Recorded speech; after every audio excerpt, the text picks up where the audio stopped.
Morning students. देखिए हम पढ़ रहे थे लोकतंत्र के बारे में, ठीक है ना। सिंपल तरीके से समझना, ज़्यादा प्रेशर नहीं लेना, लोड नहीं लेना। लोकतंत्र में हम पढ़ रहे थे जिसमें आपको मैंने अर्थ बता दिया था। अर्थ के बाद में मैंने आपको इसकी परिभाषा बता दी थी, ठीक है, किस तरीके से लोकतंत्र काम करता है और लोकतंत्र में जो शासन का निर्माण है वो कौन करता है। तो आपको सिंपल तरीके से मैंने आपको बताया था कि जो लोकतंत्र में जो शासन होता है वो जनता के द्वारा निर्मित किया जाता है। सरकार का निर्माण जनता ही करती है और जो शक्ति होती है वो जनता में नहीं तो होती है। आज हम पढ़ने जा रहे हैं लोकतंत्र के रूप, यानी कि जो लोकतंत्र है उसके रूप कौन कौन से हैं, यानी कौन कौन सा इस तरीके से उनको विभाजित किया गया है। तो जो लोकतंत्र है, इस लोकतंत्र को देखो मुख्य रूप से 4 भागों में बांटा गया है, यानी कि जो इसके जो रूप हैं वो 4 है। जैसे पहला आपका राजनीतिक लोकतंत्र, ठीक है। दूसरा है सामाजिक लोकतंत्र। तीसरा है आर्थिक लोकतंत्र और नंबर 4 है नैतिक लोकतंत्र, ठीक है। आप तो ये समझो कि हम लोकतंत्र पढ़ रहे थे, वो तो हमने एक पढ़ लिया पूरा। अब इस लोकतंत्र के रूप हमने 4 कर दिए। अब इन चारों को अलग अलग तरीके से पढ़ेंगे कि साहब ये जो राजनीतिक है वो तो क्या होता है, सामाजिक क्या होता है, आर्थिक किसे कहेंगे, नैतिक किसे कहेंगे, इनके बारे में तो अध्ययन करना अपने को, ठीक है। बिल्कुल रिलैक्स होकर समझो। ये जो राजनीतिक लोकतंत्र है, ये राजनीतिक लोकतंत्र पश्चिमी देशों से शुरू हुआ है ना। कहाँ से शुरू हुआ है? पश्चिमी देशों से। अब आप कहोगे सर पश्चिमी देश कौन से होते हैं, हमको तो पता ही नहीं पश्चिमी देश। तो आप तो ये समझ लो सीधा सीधा यूरोप, ठीक है। इसकी जो उत्पत्ति हुई है, यानी कि जो ये जो पाया जाता है, इसका जो विकास हुआ है राजनीतिक लोकतंत्र का, वो पश्चिमी देशों से हुआ है। इसलिए इसको है ना पश्चिमी लोकतंत्र भी कहते हैं। इस राजनीतिक लोकतंत्र का दूसरा नाम क्या है? पश्चिमी लोकतंत्र, ठीक है, सिंपल। अब इसके बाद में देखो, ये जो राजनीतिक लोकतंत्र है ना, इसको 2 भागों में विभाजित किया गया, यानी कि ये 4 रूप तो यहाँ लिख दिए मैंने आपको, लेकिन ये जो पहला पढ़ रहे हैं ना अपन राजनीतिक लोकतंत्र, इसको भी 2 भागों में बांट दिया, यानी कि इसके भी 2 रूप कर दिए, ठीक है। तो ये दोनों रूप मैं आपको इधर लिख देता हूँ, देख लीजिए। पहला यहाँ पर है वो है राज्य के रूप में, ठीक है। और जो दूसरा होता है वो होता है शासन के रूप में, ठीक है। 2 प्रकार का हो गया। पहला जो राजनीतिक पढ़ रहे थे अपन, ये 2 प्रकार का हो गया, राज्य के रूप में, शासन के, पहला तो राज्य के रूप में, दूसरा शासन के रूप में, ठीक है। अब देखो राज्य के रूप में क्या होता है। देखो आपको मैंने जब ये लेसन शुरू किया लोकतंत्र, जब मैंने पढ़ाया तो सबसे पहले एक चीज़ बताई थी मैंने आपको कि इसमें सारे के सारे जो मतलब एक तरीके से हम बात करें कि जो आधारशिला है वो जनता को ही माना गया। आधार कौन होगा इसका? वो जनता होगी। जनता, जैसे हम हमारे देश की बात करें तो हमारे देश की जनता है, उसी में शक्ति विद्यमान है। तो सबसे पहली बात है कि जो हम एक तरीके से जो राज्य पढ़ रहे हैं, राज्य का मतलब यहाँ हम हमारे संघ से लेंगे, ठीक है, क्योंकि भारत एक राज्यों का क्या है, समूह है, पूरा संघ है। तो कोई भी जो देश होता है, उस देश की जो सरकार है, सरकार का निर्माण कौन करेगा? अब आप बताइए कौन करेगा सरकार का निर्माण? सरकार का निर्माण कौन करेगा? अरे भाई अभी मैंने बताया थोड़ी देर पहले, आधार किसको माना? जनता को। जनता को आधार माना ना। निर्माण कौन करेगा सरकार का? जनता करेगी, ठीक है। सबसे पहली बात, सरकार का गठन जनता के द्वारा किया जाता है, सरकार का निर्माण है जनता के द्वारा किया जाता है, ठीक है। ये तो पहली चीज़। जैसे मान लो मैं यहाँ पे लिख देता हूँ नीचे कि पहली स्टेप हो गई निर्माण की। निर्माण का काम कौन कर रहा है? जनता कर रही, ठीक है। दूसरी चीज़, सरकार का निर्माण तो कर रहे हैं, लेकिन सरकार चलेगी भी तो सही ना फिर। तो सरकार का निर्माण कर रहे हैं, सरकार के निर्माण के साथ साथ फिर वो सरकार क्या होगी, व्यवहार में आएगी, तो उस पर क्या किया जाएगा, फिर नियंत्रण भी तो किया जाएगा। अगर नियंत्रण नहीं करेंगे तो फिर वो हमारे हितों का ध्यान थोड़ी रखेगी, नहीं रखेगी। तो सरकार का संचालन यानी कि सरकार का गठन जनता के द्वारा किया जाता है, सरकार का संचालन जनता के द्वारा किया जाता है, सरकार पर नियंत्रण भी जनता के द्वारा किया जाता है। और तीसरी चीज, अगर ये सरकार चल रही है, सरकार हमारी अपेक्षाओं के अनुकूल नहीं चल रही, इसका मतलब ये है भाई हमने वोट दिया, हमने हमारे प्रतिनिधियों का चुनाव करके वोट दे दिया, ठीक है, तो वो अगर सरकार को सही नहीं चलाएंगे तो उन्हें हटाने का अधिकार भी किसका है, हटाने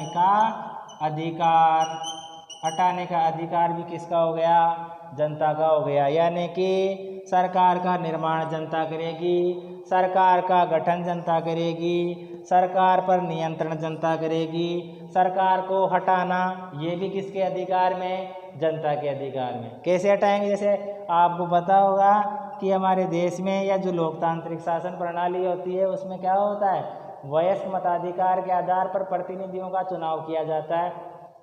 5 साल सरकार रहती है, काम नहीं करेगी तो अगली बार क्या करेंगे, दूसरे दल को वोट देंगे, हम दूसरे जो पार्टी है उसको वोट देंगे, ठीक है। तो इस तरीके से सरकार पर नियंत्रण, सरकार का निर्माण, नियंत्रण हटाने का जो काम है वो सारा का सारा जनता पर टिका हुआ है। दूसरी चीज़ है शासन के रूप में। शासन के रूप का क्या मतलब है, शासन के रूप का मतलब ये है कि हमने हमारे वयस्क मताधिकार के आधार पर क्या कर लिया, अपने प्रतिनिधियों का चुनाव कर लिया। प्रतिनिधि क्या करेंगे, सरकार को चलाएंगे, ठीक है। सरकार को चलाने का काम कौन कर रहे हैं, प्रतिनिधि कर रहे हैं। अब देखिए इसमें क्या होता है, ये जो प्रतिनिधि है ना, ये जनता के प्रति क्या होते हैं, उत्तरदायी होते हैं।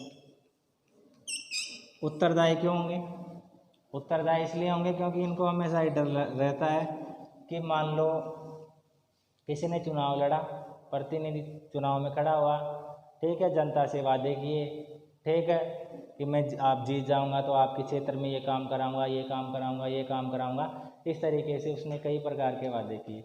अब क्या होगा कि अगर मान लो उत्तरदायी नहीं है, ठीक है, अगर उत्तरदायी नहीं है तो क्या होगा, अभी मैंने आपको थोड़ी देर पहले बताया था 5 साल पूरे हो जाने दो, 5 वर्ष पूरे हो जाएंगे, दोबारा चुनाव में खड़ा होगा, आगे वोट दे देंगे क्या, नहीं देंगे। तो ये जो हम जिन अपेक्षाओं के साथ किसी प्रतिनिधि को चुनते हैं, अगर वो उस पर खरा नहीं उतरता है तो हम उसे हटा सकते हैं।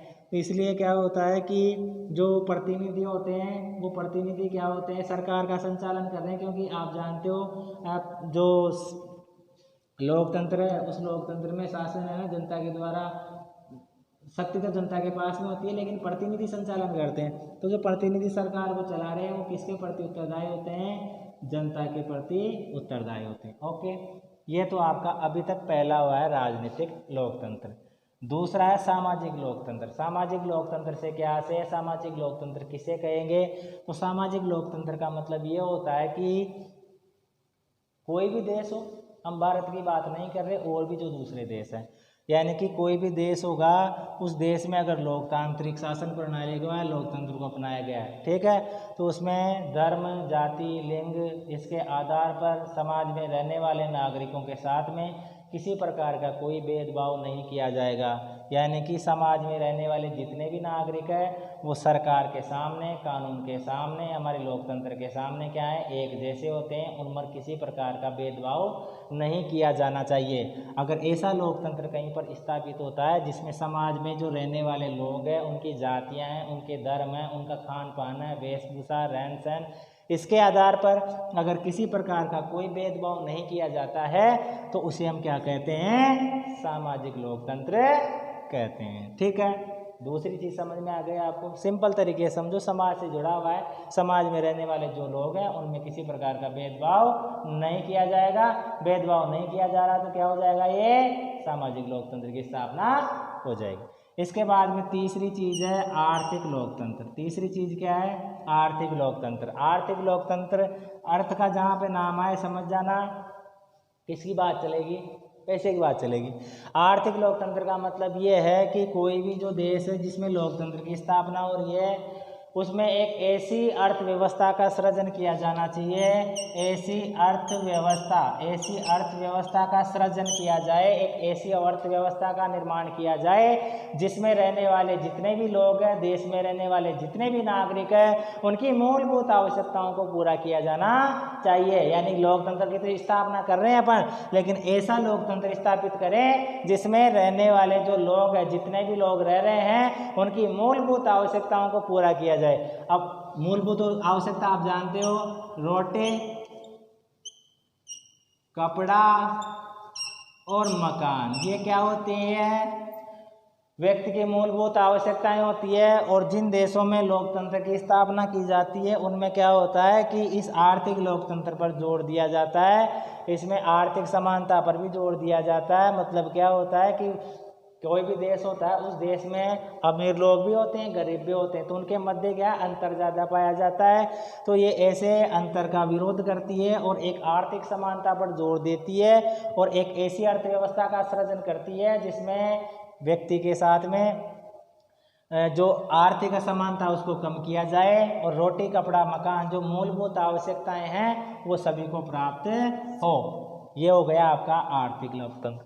इसके बाद में तीसरा हो गया। उसके बाद में देखो चौथा, नैतिक लोकतंत्र। नैतिक लोकतंत्र का मतलब क्या है कि जब लोकतंत्र की स्थापना की जाए या लोकतंत्र जिस देश में स्थापित है, वहाँ के जो लोग हैं, वहाँ के जो नागरिक हैं, उनमें ऐसे मूल्यों का निर्धारण किया जाए जिसके माध्यम से लोग आपस में मिलजुल कर रह सके, सहयोग की भावना हो, भ्रातृत्व की भावना हो, एक दूसरे के साथ में वो कंधे से कंधे मिलाकर काम करते रहें और वैमनस्य नहीं रहे, उनमें लड़ाई झगड़ा नहीं हो। ठीक है, तो ये लोकतंत्र में क्या होता है, नैतिक मूल्यों पर जोर दिया जाता है। किस पर जोर दिया जाता है?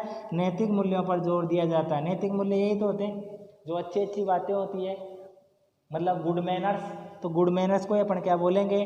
नैतिक मूल्य बोलेंगे। तो नैतिक लोकतंत्र का मतलब यही है कि जो देश के रहने वाले जो नागरिक हैं उनमें एक ऐसी भावना का सृजन किया जाए जो पूरा देश एकता के सूत्र में बंधे रहे, सभी आपस में मिलजुल कर रहें और सभी देश के कल्याण के लिए कार्य करने की भावना रखें। तो ऐसा जो लोकतंत्र स्थापित होता है इसे हम नैतिक लोकतंत्र कहते हैं। सिंपल 4 लोकतंत्र बताए, राजनीतिक, सामाजिक, आर्थिक, नैतिक। राजनीतिक को 2 भागों में बांटा, राज्य के रूप में, शासन के रूप में। राजनीतिक लोकतंत्र का दूसरा नाम पश्चिमी लोकतंत्र। ठीक है, सामाजिक लोकतंत्र में क्या होता है, समाज में रहने वाले लोगों के साथ में किसी प्रकार का भेदभाव नहीं होना चाहिए, चाहे वो धर्म हो, जाति हो, लिंग हो, किसी के आधार पर भेदभाव नहीं हो। आर्थिक मैंने आपको बताया अभी, अर्थव्यवस्था ऐसी अर्थव्यवस्था बनाई जाए जो जिसको मूलभूत आवश्यकताओं को पूरा किया जाए और इसमें क्या होता है, मूल्यों का निर्धारण अच्छी तरीके से किया जाए। तो ये आपके 4 रूप हो गए। इसके बाद में हम आगे जो पढ़ेंगे वो लोकतंत्र के क्या पढ़ेंगे, प्रकार पढ़ेंगे, तो वो हम नेक्स्ट क्लास से पढ़ेंगे। ओके, इनको आप याद कीजिए। ठीक है, अच्छे से समझिए, अच्छे से याद कीजिए। Thank you.